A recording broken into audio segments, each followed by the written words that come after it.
आपका नाम क्या है? सृष्टि। आपके पिताजी का नाम? राजकुमार बजाज। आप कहाँ की रहने वाली हो? रानी पोखरी, देहरादून।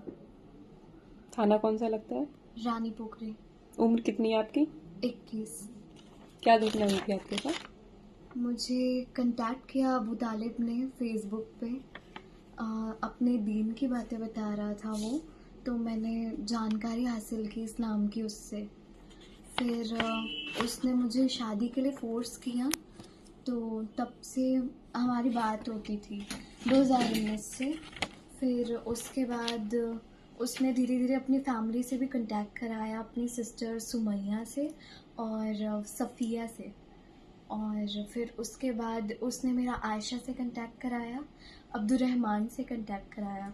और आयशा ने फिर मेरे घर की स्थिति जान के मुझे सेफ प्लेस और सारी चीज़ें का लालच दिया कि आपको और अच्छी जगह पे रहने का और सारी चीज़ें कर सकते हैं अरेंजमेंट, बस उसके लिए आपको इस्लाम एक्सेप्ट करना होगा और मतलब दूसरी तीसरी चौथी वाइफ बनना होगा किसी की।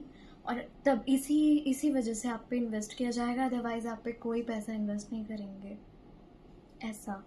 तो फिर वो बहुत सारे ग्रुप्स के कंटैक्ट्स उसने मुझे दिए। अयान जावेद का कंटैक्ट दिया, अब्दुर्रहमान उर्फ रुपेंद्र प्रताप का दिया, और दिल्ली में एक मुस्लिम अंकल है, उसका नाम भी अब्दुर्रहमान है, उसका कंटैक्ट दिया मुझे। और इन लोगों को कहा कि मतलब इनमें से किसी की फर्स्ट तो नहीं, पर हाँ सेकंड थर्ड वाइफ बन सकती हैं आप, तो ही आप पे इन्वेस्ट करेंगे और इस्लामिक चीज़ें फॉलो करनी होगी तो ही इन्वेस्ट करेंगे, तो ही आप मतलब आपकी हेल्प की जाएगी, अदरवाइज आपको हेल्प नहीं दी जाएगी, ऐसा।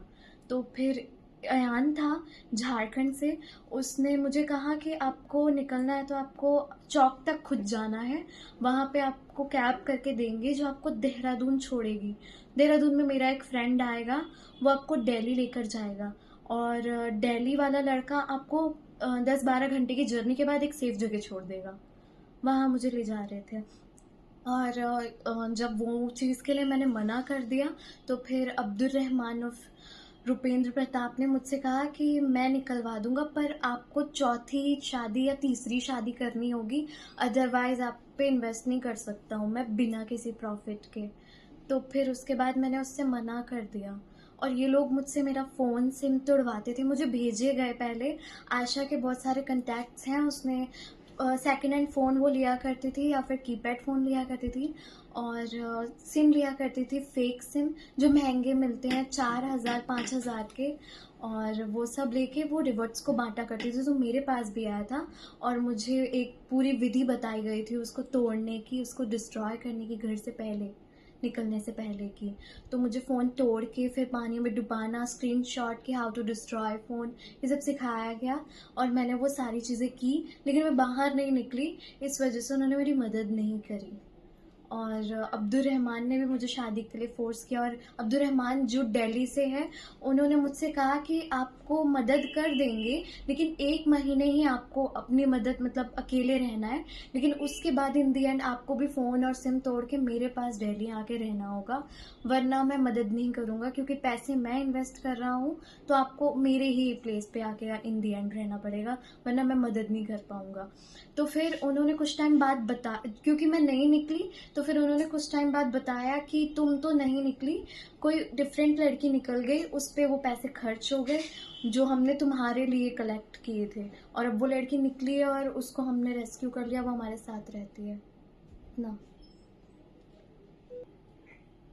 फिर उन्होंने एक रित करके एक लड़का है, उससे भी मेरा कांटेक्ट कराया। वो उसने मुझसे कहा कि आप मुझे पूरी कहानी लिख के भेजना, मैं स्टेटस लगाऊंगा, ऐसे हमें फंड्स मिलेंगे, तो मैं कलेक्ट करूंगा, मैं आशा का फंड मैनेजर हूँ, ऐसा। और मैं बाकी लड़कियों की भी मदद करता हूँ। रित बाकियों के बारे में भी स्टेटस लगाया करता था कि हमने उनकी पहचान छुपा दी है उन औरतों की, और वो उनको भी फ़ंड की ज़रूरत है, वो करता था कलेक्ट फ़ंड को। और अब्दुर्रहमान उर्फ रुपेंद्र और अब्दुर्रहमान फ्रॉम दिल्ली और अबू तालिब, इन लोगों ने मुझे कलमा पढ़ने पे फ़ोर्स किया है, इस्लामिक कन्वर्जन के लिए जो ज़रूरी होता है वो। और अब्दुर्रहमान और रुपेंद्र ने मुझे लिस्ट भेजी थी बहुत सारे इस्लामिक नेम की। उसमें से उन्होंने मेरा नेम मरियम रखा था।